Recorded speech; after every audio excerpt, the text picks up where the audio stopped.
પ્રધાનમંત્રી આવાસ યોજનામાં મકાન લગાવી આપવાનું કહીને 250 લોકો પાસેથી રજીસ્ટ્રેશન અને દસ્તાવેજના 1.5 થી 2 લાખ પડાવી 3 કરોડનું કૌભાંડ કરનાર મહાઠગ વિરમસિંહ રાઠોડને ડીસીપી ઝોન 1ની ટીમે ઝડપી લીધો છે।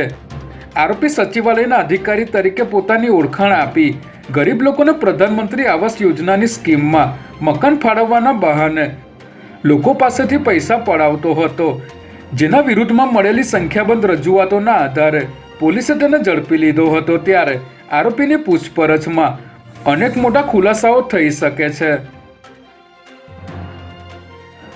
અમદાવાદ મ્યુનિસિપલ કોર્પોરેશન દ્વારા દર વર્ષની જેમ આ વર્ષે પણ આજથી 31 ડિસેમ્બર સુધી કાંકરિયા કાર્નિવલ 2024નું આયોજન કરવામાં આવ્યું છે।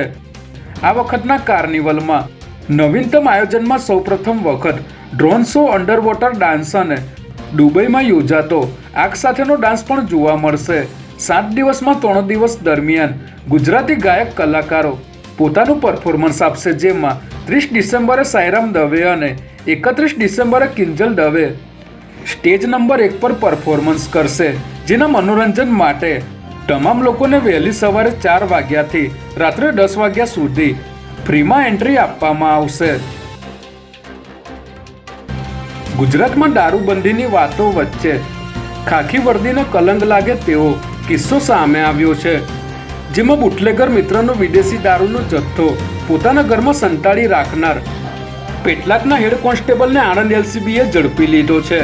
આણંદ જિલ્લાના પેટલાદ ગામમાં કલાલ પીપળમાં રહેતો મોસીનિયા મલેકે વિદેશી દારૂનો જથ્થો મંગાવી તેના માણસો મારફતે હેડ કોન્સ્ટેબલ સુનિલ મકવાણાના ઘરે મુકાવ્યો હતો, જેની બાતમી આણંદ એલસીબી પોલીસને મળતા પોલીસે અહીં રેડ કરી વિદેશી દારૂની 240 બોટલો કબજે કરીને હેડ કોન્સ્ટેબલ સુનિલ મકવાણાને અટકાયતમાં લીધો હતો।